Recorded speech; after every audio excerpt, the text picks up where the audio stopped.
Continuamos respondiendo esta pregunta: ¿cómo mantenernos firmes en medio de la adversidad, en medio de la dificultad, en medio del problema? En la cápsula pasada hablamos de 3 consejos prácticos. Cultiva una vida de oración, cultiva una mente que esté sembrada en la palabra de Dios y cultiva una vida de comunión con tus hermanos aún en medio de este distanciamiento. El día de hoy está con nosotros José Luis y José para continuar respondiendo esta pregunta y ver qué más podemos encontrar en la Escritura de qué consejos nos podemos apropiar nosotros para mantenernos en esta carrera. José Luis, bienvenidos. José, comenzamos contigo. ¿Qué consejo encuentras tú en la palabra, José, que nos pueda ayudar a la iglesia a mantenernos en este tiempo? Bueno, gracias por la invitación. He escogido el tema de cultiva una vida sin temor. ¿Por qué? Porque a raíz desde que surgió lo del virus y se acercó a nuestra entidad, hay muchas personas que viven con miedo. Tienen miedo a perder sus empleos porque se han cerrado diferentes fuentes de trabajo. Algunos tienen miedo aún inclusive de adquirir la enfermedad. Tienen miedo, no quieren salir, no quieren participar en ciertas actividades. Entonces, en base a eso, dije, bueno, vamos a tomar el tema de cultiva una vida sin temor.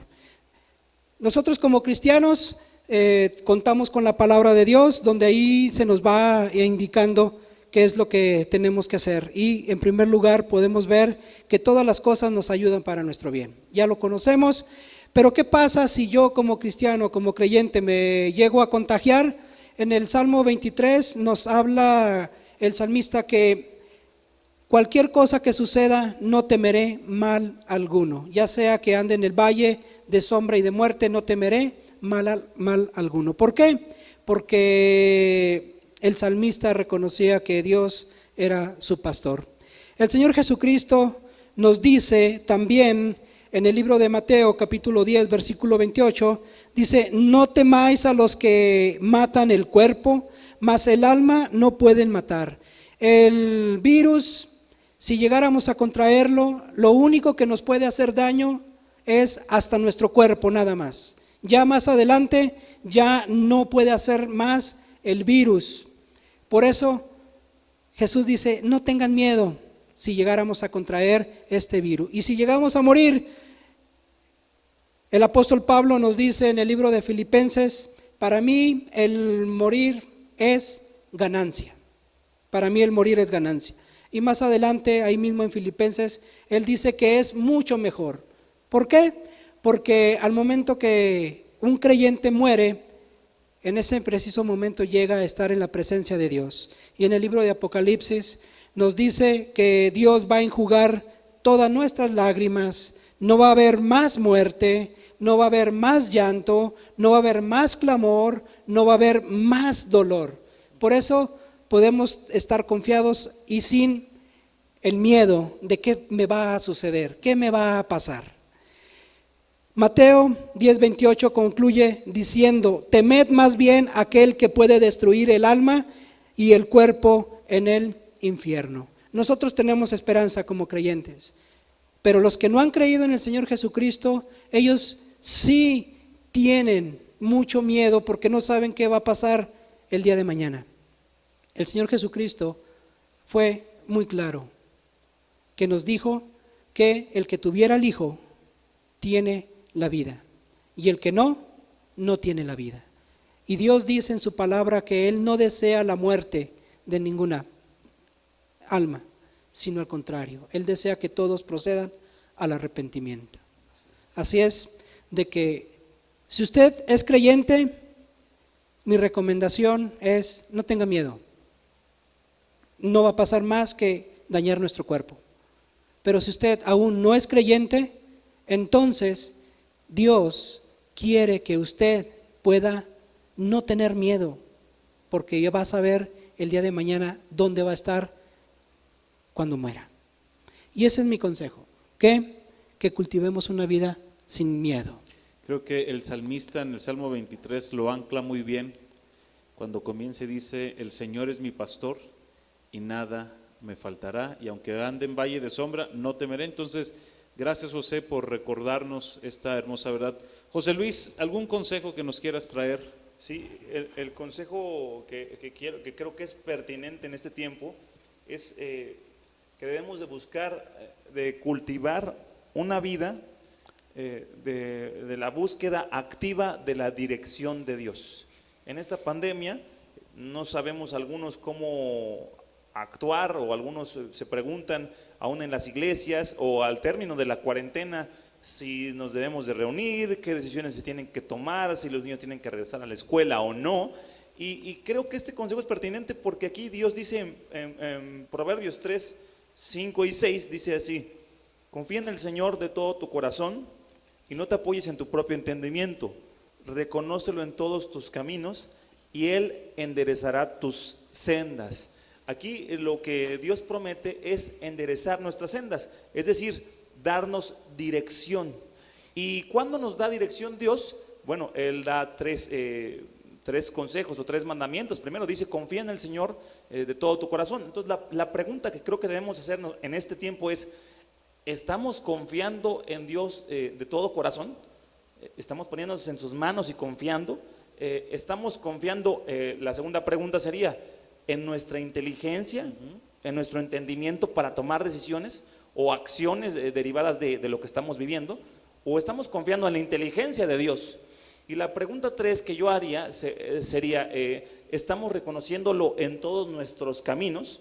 Porque a veces pensamos que a Dios se le debe reconocer solo en las cosas más importantes. O en las espirituales nada más. O las más espirituales, ¿verdad? No en todas las decisiones del día a día cotidianas, como si esas cosas no le interesaran tanto a Dios le importa lo espiritual o lo que consideramos importante. Pero debemos, según el consejo de Dios o la palabra de Dios, reconocerlo en todos nuestros caminos. Ahora, si nosotros cumplimos con estas tres, Él dice, yo voy a enderezar tus caminos o enderezar tus sendas, como dice este texto en el versículo 6. Entonces, para concluir y resumirlo, si yo quiero la dirección de Dios, debo confiar en Él y su inteligencia y reconocerlo para que Él sea quien se encargue de dar mi dirección. Muchas veces estamos preocupados por dar nuestra propia dirección y allanar nosotros mismos nuestros caminos, cuando Dios ha dicho, eso me corresponde a mí, a ti te corresponde confiar.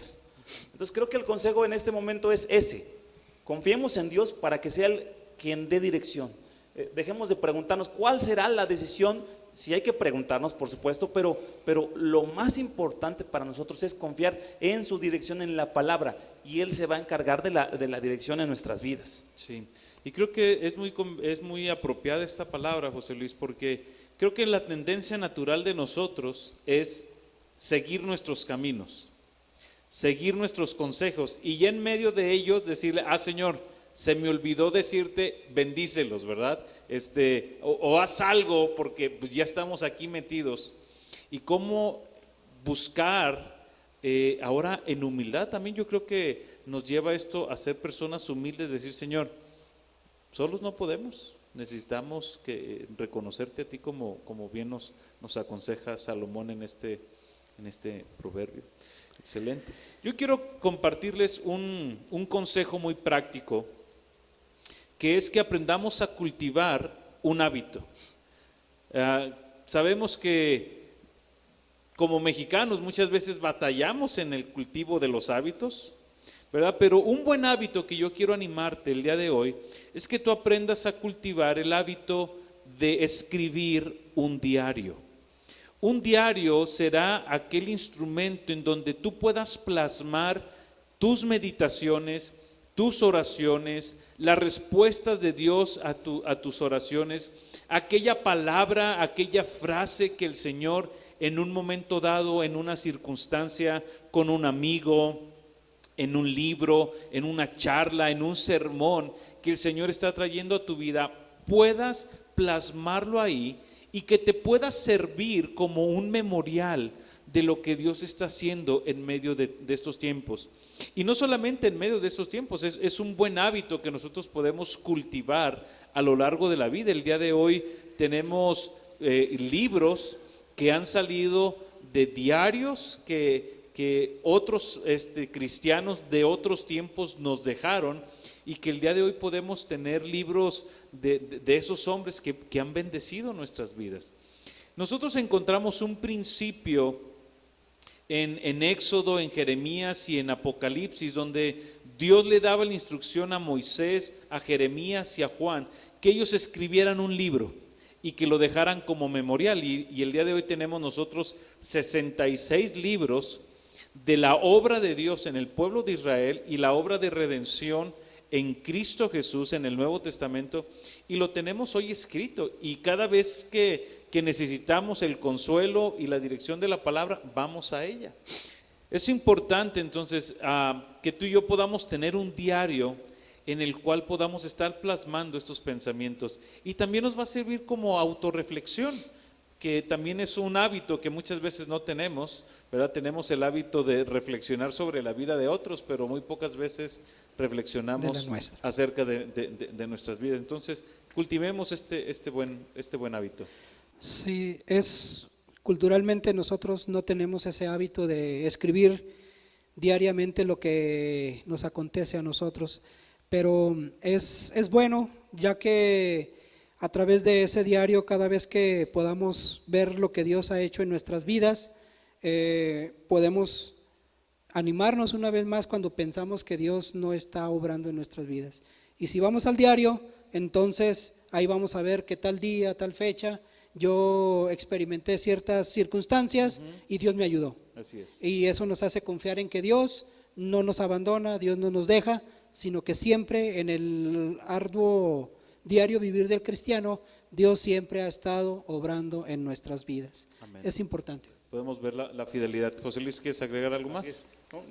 Al pensar en el diario también recuerdo que he leído extractos de algunos diarios de hombres que han sido usados por Dios y han sido impactantes para mi vida y para la vida de muchos creyentes. Entonces creo que es un hábito que es necesario cultivar. Así es. En lo personal algunas veces he llevado, no como tú que eres más dirigente en ello, pero sí los tiempos que he llevado un diario ha sido de mucha bendición para mí. Amén. Ok, pues José Luis, José, muchas gracias. Gracias a ustedes el día de hoy.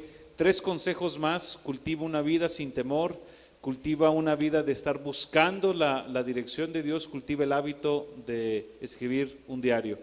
Dios te bendiga, nos vemos en la próxima cápsula. Hasta luego. Así es.